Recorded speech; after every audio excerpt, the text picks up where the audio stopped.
बहुत बहुत स्वागत। आपके साथ मैं हूं ललित प्रजापति। देश का सियासी पारा हाई है, चारों तरफ चुनावी शोर गूंज रहा है। तमाम मुद्दे देश की सियासी आबो हवा में छाए हैं और इस बीच न्यूज 18 को पीएम मोदी ने सुपर एक्सक्लूसिव इंटरव्यू दिया, जो 2024 के चुनावी फेज में किसी भी टीवी चैनल को दिया गया पहला इंटरव्यू है। इस इंटरव्यू में पीएम मोदी ने परिवारवाद पर बड़ा हमला किया। उन्होंने कहा कि परिवार के लोगों को उतारना उनकी मजबूरी है। परिवार के अलावा, चुनाव लड़ने के अलावा उनके पास कोई नहीं है। पीएम ने यह भी कहा कि जनता अपने भविष्य को समझ रही है। यह भी कहा कि यूपी से बड़े बड़े नेता भाग रहे हैं। 2024 में विपक्ष में कुछ नहीं बचेगा।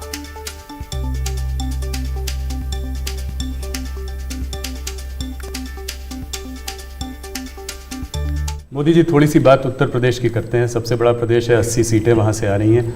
क्या इस बार आप लोग 2014 का रिकॉर्ड तोड़ पाएंगे? 71 सीट लाए थे बीजेपी, 73 एनडीए।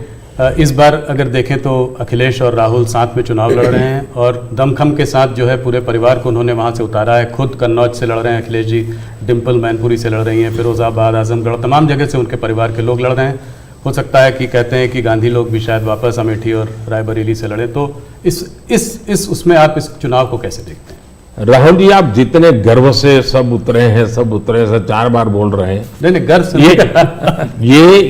ये मजबूरी है कि क्या है? परिवार के लोगों को उतारना पड़ रहा है, ये मजबूरी है। ये उनका मूल कैरेक्टर के इसके सिवा उनके पास कोई है ही नहीं। फैमिली मेंबर्स के लिए लड़ना, फैमिली मेंबर के लोगों के लड़वाना, यही खेल है। अच्छा, ये पहले इकट्ठे नहीं आए क्या भाई? पहले भी इकट्ठे आ चुके हैं, बार बार इकट्ठे आ चुके हैं। लेकिन उत्तर प्रदेश की जनता को अपना भविष्य क्या है उसकी समझ पूरी है। और इसलिए मैंने पार्लियामेंट में कहा था कि आज उत्तर प्रदेश की और देश का हाल ऐसा है कि बड़े बड़े नेता लोकसभा के मैदान से भाग रहे हैं, राज्यसभा का रास्ता खोज रहे हैं। और हुआ वैसा ही है। बड़े लोग चुनाव लड़ने के लिए तैयार नहीं है जी। लेकिन हम एक जिम्मेवारी के साथ काम चल रहे हैं, सबको साथ लेकर के चल रहे हैं। और मुझे पक्का विश्वास है कि अब शायद कुछ बचेगा नहीं, उनका कुछ नहीं बचेगा। 2014 से बेहतर परफॉर्मेंस होगी, उनका कुछ बचेगा ही नहीं जी। बिहार में आपने फिर नीतीश जी के संग वापस जो है आपका गठबंधन उनके साथ है, उस गठबंधन के साथ लड़ रहे हैं। कैसे देखते हैं? पिछली बार 39 सीटें थी आपकी 40 में, क्या इसको रिपीट कर पाएंगे? पहले एक तो हम चुनाव असेंबली का साथ लड़े थे जी, बाद में वो कहीं गए, फिर वापस आए। तो हम जो जनता का मैंडेट है उसके अनुसार साथ में है जी। जहां तक जन समर्थन का सवाल, कल मैं बिहार में ही था जी, जो जन समर्थन में देख रहा हूँ जी, अनप्रेसिडेंटेड। इतनी गर्मी में कोई पैंडल नहीं, कुछ नहीं जी, और लाखों लोग जिस प्रकार से इस बात से जुड़े हुए हैं, मैं साफ देख रहा हूं जी कि बिहार में पहले हम 1-8 सीट शायद हार जाते थे, शायद इस बार एक भी नहीं हारेंगे। 40 में 40 एक भी नहीं हारेंगे। बहुत बड़ा बयान है। तीसरे कार्यकाल को लेकर पीएम मोदी ने अपना विजन न्यूज 18 के इंटरव्यू के जरिए देश के सामने रखा। उन्होंने कहा कि तीसरा कार्यकाल देश को तीसरी आर्थिक महाशक्ति बनाने का है। हम जीरो बिजली बिल और सोलर योजना पर काम कर रहे हैं। 2047 तक विकसित भारत का विजन पूरा कर लेंगे। यह कार्यकाल आर्थिक महाशक्ति बनाने का है। सिर्फ 2 देश आगे हैं, पीछे हो जाएंगे। सोलर योजना पर हम लगातार काम कर रहे हैं और आने वाला वक्त ईवी का है।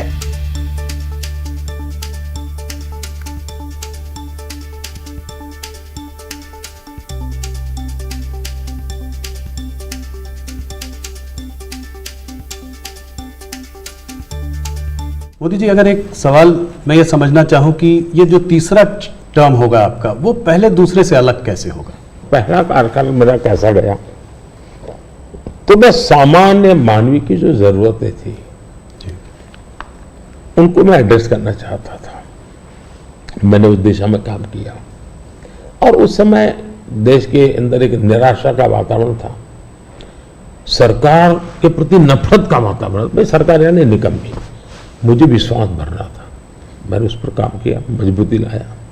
जो दूसरा कार्यकाल था वो मैंने कुछ परिणाम दिखाए, लोगों को विश्वास भर दिया कि हम आगे बढ़ सकते हैं, हम दुनिया के अंदर एक कॉन्फिडेंस लेवल आया है देश में, वो कॉन्फिडेंस एक बहुत बड़ी ताकत है।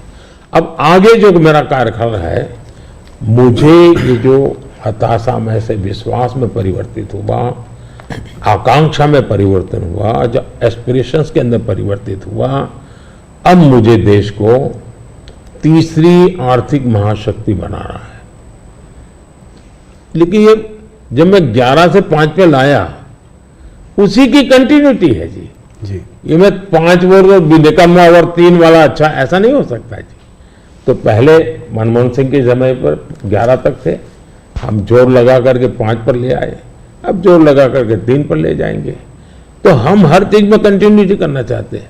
अब जैसे बिजली, हमने बिजली पहुंचाने का बड़ा अभियान चलाया, बिजली पहुंचा दी।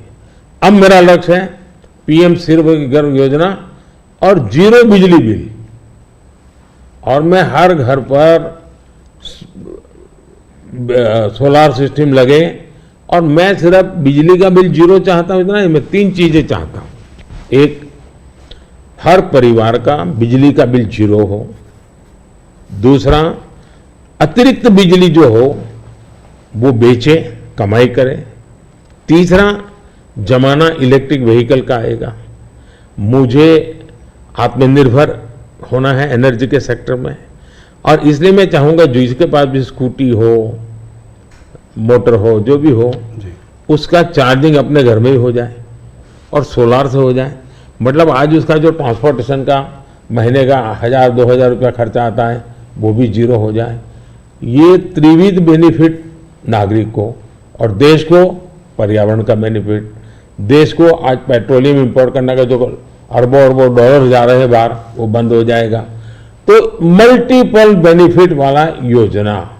अब जैसे स्टार्टअप हब, मैन्युफैक्चरिंग हब बनाना है, मुझे इनोवेशन हब बनाना है, यानी मैं एक बिल्कुल नए एरिया पर देश को ले जाना चाहता हूं, और बड़े कॉन्फिडेंस का, और विजन मेरा क्लियर है, मुझे कोई दुविधा नहीं, मेरे पास तय है। नेक्स्ट 100 डेज में, 4 जून के बाद 100 डेज में मुझे क्या काम करना है, अभी से मेरे पास क्लियर है। 5 साल में क्या करना है, क्लियर है। 2047 में विकसित भारत बने, क्लियर है। इसलिए मैं कहता हूं 24/7 फॉर 2047, ये मेरा मिजाज है। इस पर अलग से एक चर्चा करनी पड़ेगी आपको हमारे ग्रुप के साथ। ईवीएम ईडी पर पीएम मोदी ने इंटरव्यू के दौरान बड़ा बयान दिया। उन्होंने कहा कि ईवीएम का जवाब सुप्रीम कोर्ट ने दे दिया। रही बात ईडी और सीबीआई की, तो 2014 में ईडी सीबीआई कांग्रेस के पास थी ही। अगर ईडी सीबीआई से चुनाव जीते जाते तो कांग्रेस क्यों हारती?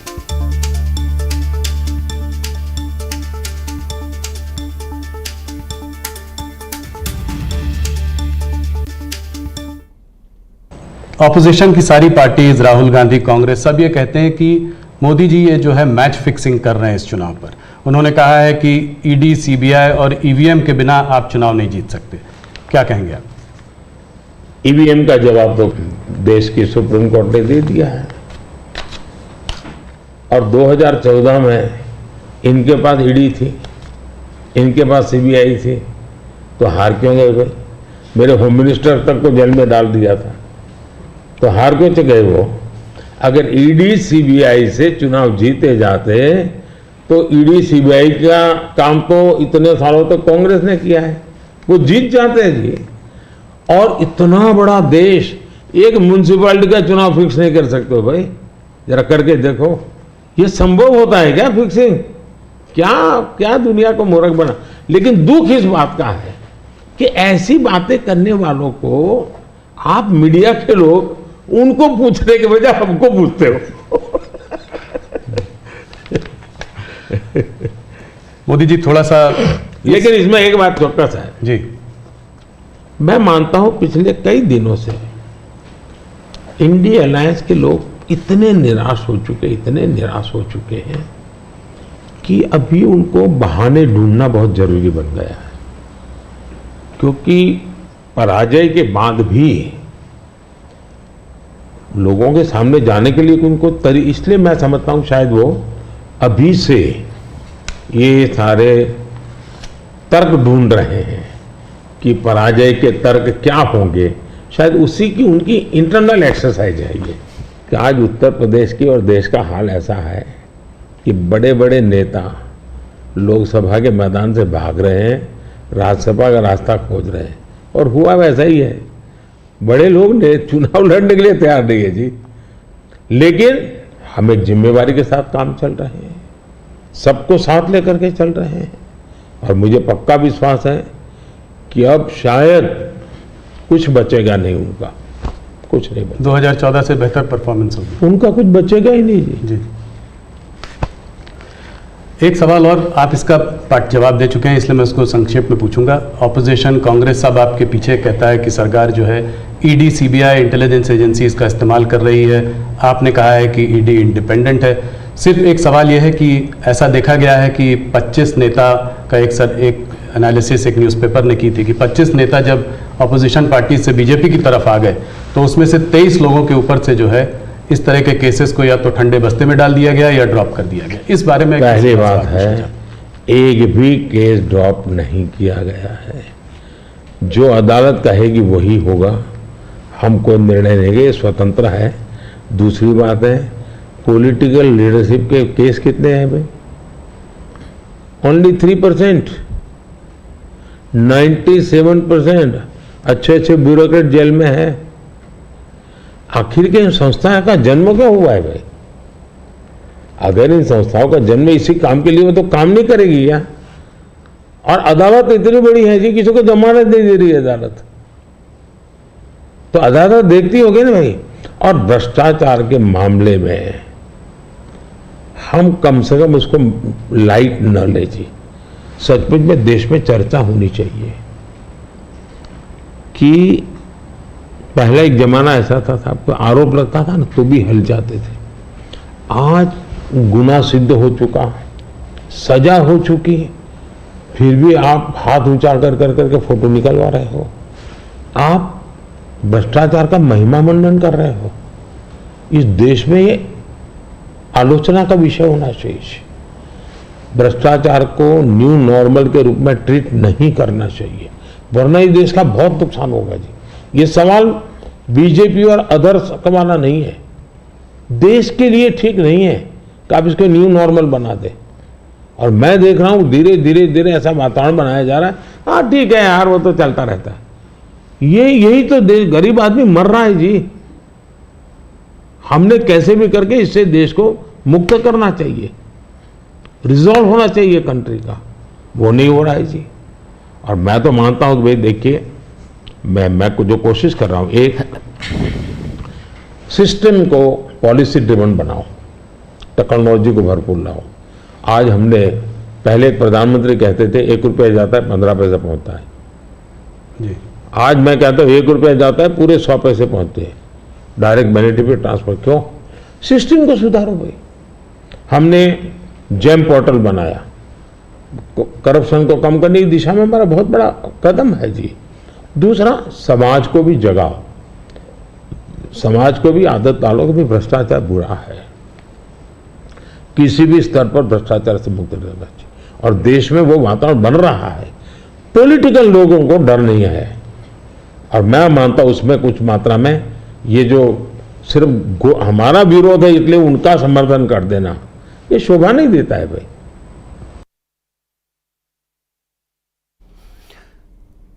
हाल ही में राहुल गांधी ने पीएम मोदी पर विवादित बयान दिया था। अब न्यूज 18 के एक्सक्लूसिव इंटरव्यू के दौरान पीएम मोदी ने राहुल गांधी पर पलटवार किया। उन्होंने कहा कि वो लोग प्रधानमंत्री को गाली देते हैं, राष्ट्रपति पर भी कटाक्ष किए गए थे। पीएम ने कहा कि भारत की जनता ही मेरा परिवार है। मोदी जी, एक आध पर्सनल सवाल आपसे करना चाहूँगा। आपने बहुत इलेक्शन देखे हैं, आप गुजरात में लंबे समय रहे हैं, ये आपका तीसरा चुनाव है सेंटर में। मैंने देखा है कि समय समय पर चुनाव से आप पर पर्सनल अटैक अक्सर होते जाते हैं। कहीं पे कभी बोला जाता है मोदी को गोली मार दो, कभी बोला जाता है सर फोड़ दो। अभी हाल फिलहाल में राहुल गांधी ने भी आप पर आपको कुछ ऐसे शब्द बोले हैं जो कि पर्सनल अटैक के तौर पर उनको भी देखा जा सकता है। ये ऐसा मोदी के साथ क्यों होता है? मोदी के साथ क्यों हो रहा है इसका जवाब तो मेरे पास नहीं है, लेकिन ये सवाल मोदी को क्यों पूछना चाहिए? ये सवाल इस देश में चर्चा का होना चाहिए कि सार्वजनिक जीवन में आखिर मोदी का गुनाह क्या है? वो पीएम बना वही गुनाह है ना। मतलब आप जो भी गाली देते प्रधानमंत्री को दे रहे हैं। अब प्रधानमंत्री को इस प्रकार से सर फोड़ देंगे या कभी मेरी माँ को गाली देना, कभी ये। और मैं हैरान हूँ जी, भारत के राष्ट्रपति पर भी किस प्रकार का कटाक्ष किया गया था। शर्म आए इस प्रकार की भाषा का प्रयोग किया था। मैं हमेशा मानता हूँ जी, मतदाता ही मेरा परिवार है, देश ही मेरा परिवार है, और मैं सकारात्मक राह से जा रहा हूँ।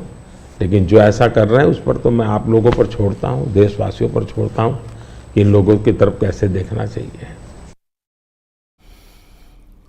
न्यूज 18 के सुपर एक्सक्लूसिव इंटरव्यू में विरासत टैक्स पर पीएम मोदी ने कहा कि जो एक्सरे की बात कर रहे हैं उनका मतलब घर घर छापा मारना है, अनाज के डिब्बे से भी गहने निकाल लिए जाएंगे।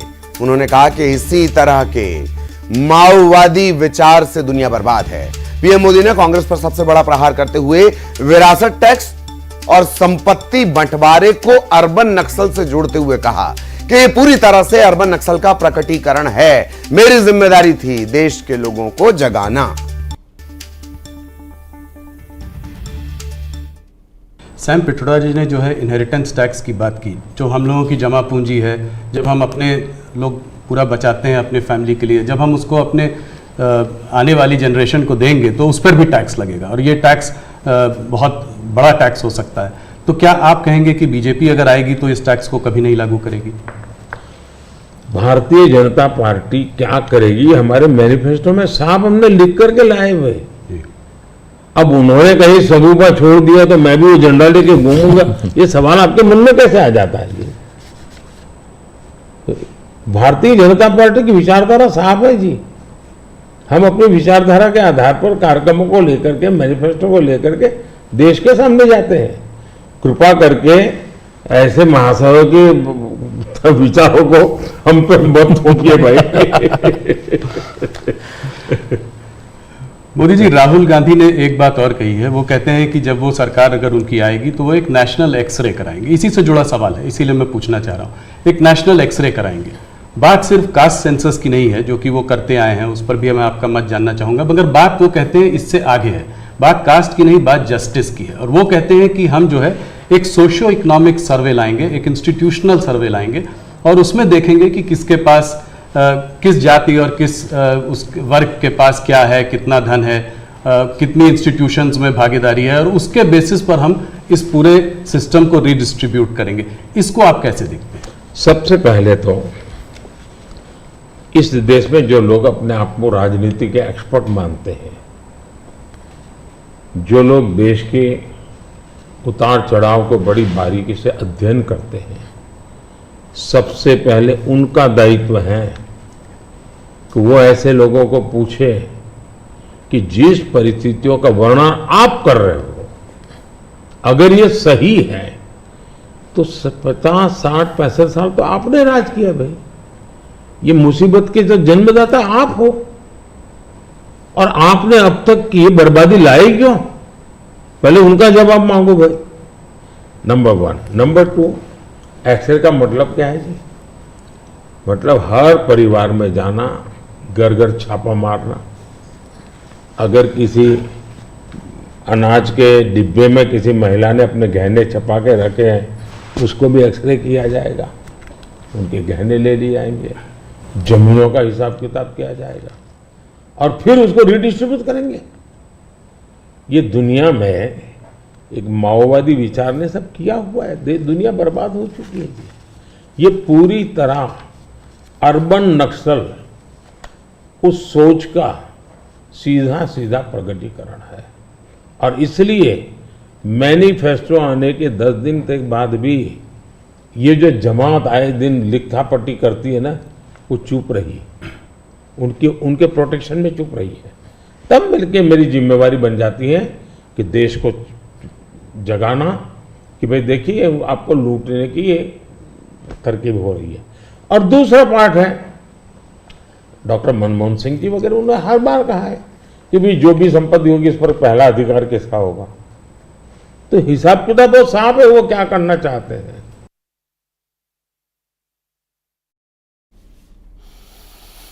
कांग्रेस के मैनिफेस्टो पर पीएम मोदी ने कड़ा प्रहार किया। न्यूज 18 के एक्सक्लूसिव इंटरव्यू में पीएम मोदी बोले कि कांग्रेस मैनिफेस्टो पर मुस्लिम लीग की छाप है, पार्टी मुस्लिम लीग की नीतियां अपना रही है।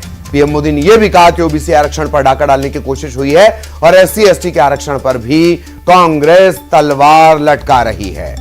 2014 में भी कांग्रेस मैनिफेस्टो में धर्म के आधार पर आरक्षण की बात की गई थी।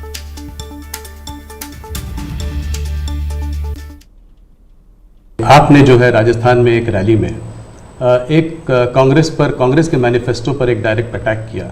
आपने ये तक कहा कि इनका एक स्कीम है जिससे कि ये वेल्थ डिस्ट्रीब्यूट करना चाहते हैं, ये पता लगाना चाहते हैं किसके पास कितनी जमा पूंजी है, किसके पास कितना पैसा है, किसके पास कितना सोना है, सिल्वर है, चांदी है, और उसको वो मुसलमानों में और घुसपैठियों में बांट देना चाहते हैं। क्या ये थ्रेट इतना रियल है? क्या आपको ऐसा दिखता है? कांग्रेस का जहां तक मैनिफेस्टो है, कोई मुझे बताए क्या चुनाव के अंदर पॉलिटिकल पार्टियों के मैनिफेस्टो ये कोई शोपीस के लिए होते हैं क्या? सचमुच में तो मीडिया का काम है कि हर एक पॉलिटिकल पार्टी के मैनिफेस्टो की बारीकी से जांच पड़ताल करे। मैं इंतजार कर रहा था कि मीडिया करे। पहले दिन मैंने एक कमेंट तो कर दिया था जी, मैं कोई आज कर नहीं रहा जी, कि भाई मुझे मैनिफेस्टो देख करके लगता है कि इस पर पूरी तरह मुस्लिम लीग की छाप है। तो मुझे लगा कि मीडिया चौंक जाएगा, जो एनालिसिस करने वाले चौंक जाएंगे, लेकिन पता नहीं अब उनकी व्यस्तता कुछ और है। मैनिफेस्टो में उनकी तरफ से जो परोसा गया उतना ही गुड़ी गुड़ी उछालते रहे। फिर मुझे लगता भी ये तो इकोसिस्टम का बड़ा मिलीभगत लगता है। अब मुझे सच्चाई लेकर जाना पड़ेगा। मैंने काफी 10 दिन इंतजार किया कि देश इस मैनिफेस्टो में जो बुराइयां हैं उसको कोई न कोई, क्योंकि निष्पक्ष तरीके से आता है तो अच्छा है। आखिरकार मुझे मजबूरन ये सच्चाइयां लेकर के आनी पड़ी। आप देखिए साहब, अब उनके एक महाशय ने अमेरिका में इंटरव्यू दे दिया जी, इनहेरिटेंस टैक्स पर। तो इनहेरिटेंस टैक्स की बात ले आए, 55% टैक्स आपकी प्रॉपर्टी। अब मैं विकास और विरासत की बात कर रहा हूँ, ये विरासत को लूटने की बात करते हैं। तो मैं और वेल्थ रिडिस्ट्रीब्यूशन की बात करते हैं, और उनके आज तक का इतिहास है, वो करेंगे क्या? तो फिर मेरी जिम्मेवारी, मेरी रिस्पॉन्सिबिलिटी है कि मैं देशवासियों को बताऊं कि भाई ये इस दिशा में ले जा रहे हैं। अब आप तय कीजिए, जाना न जाना जनता जनार्दन का हक है, लेकिन मेरा दायित्व बनता है कि तथ्य के आधार पर, तर्क के आधार पर, उनकी हकीकतों के आधार पर मुझे बताना चाहिए, वो मैं बता रहा हूँ। 2006 का एक वीडियो जो वायरल हो रहा है जिसमें मनमोहन सिंह जी ने कहा है कि गरीब मुसलमानों का पहला अधिकार रिसोर्सेज पर है, ये उन्होंने साफ कहा है। आपने उसको मैनिफेस्टो में भी ये बात पॉइंट आउट की है कि ओबीसी रिजर्वेशन का जो है पार्ट लेकर वो मुसलमानों को दे देना चाहेंगे, और 2004 से 2014 के बीच में उन्होंने 4-5 बार ऐसा करने की कोशिश की भी है। अरे भाई, ये तो बड़ा इंटरेस्टिंग सवाल आपने पूछा है। जरा मेरा जवाब लंबा हो जाएगा, लेकिन देश के लिए मुझे बताना पड़ेगा। बताइए। आप कांग्रेस का इतिहास देख लीजिए। 90 के दशक से ये मांग उठी है देश में। समाज का एक बहुत बड़ा तबका है जिसको लगता था कि हमारे लिए कुछ होना चाहिए, उसके लिए आंदोलन हुए हैं।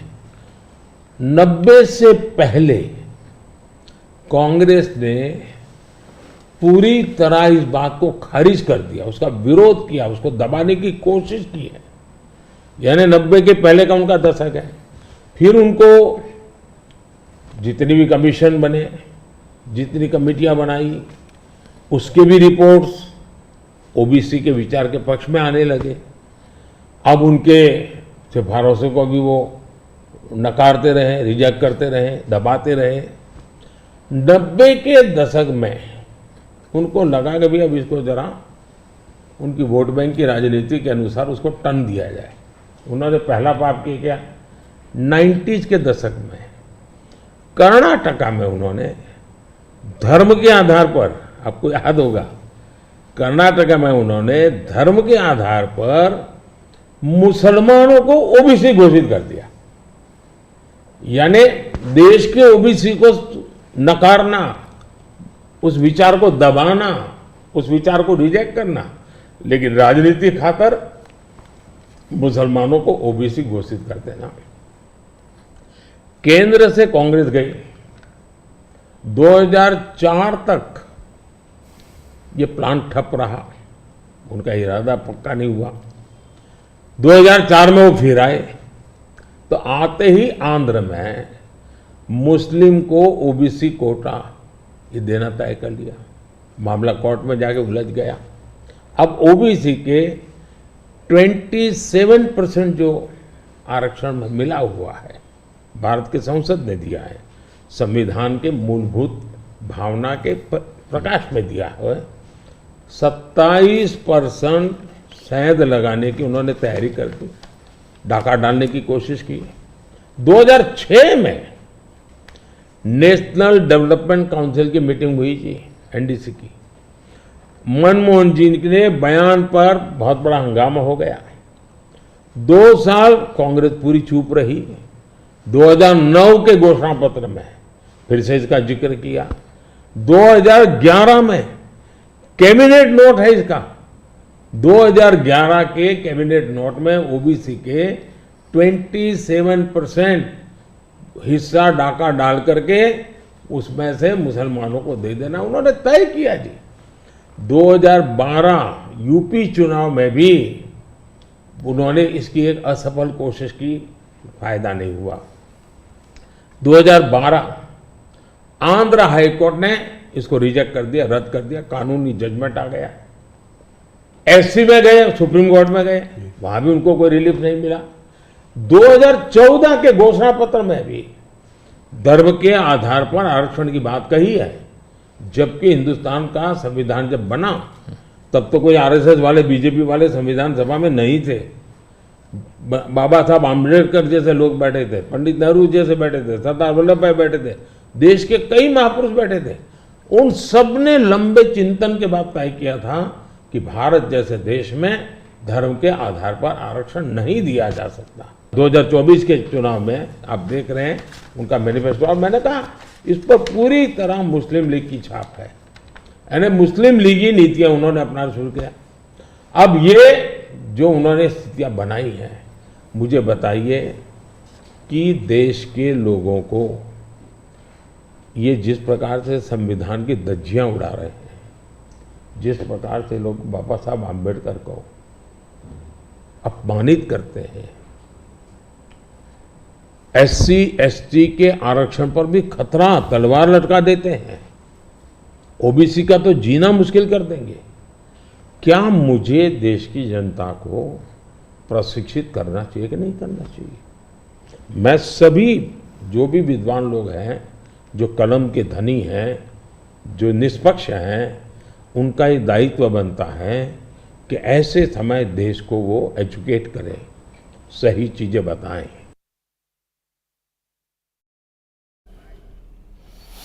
और लोकसभा चुनाव के बीच न्यूज 18 पर प्रधानमंत्री नरेंद्र मोदी का सबसे धमाकेदार इंटरव्यू हुआ है। मेगा इंटरव्यू में पीएम मोदी ने राहुल गांधी और कांग्रेस के घोषणा पत्र पर बड़ा हमला बोला।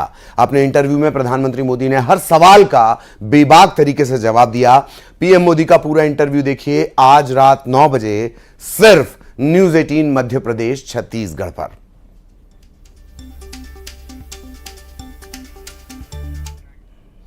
और इस प्रस्तुति में इतना ही, खबरें जारी रहेंगी।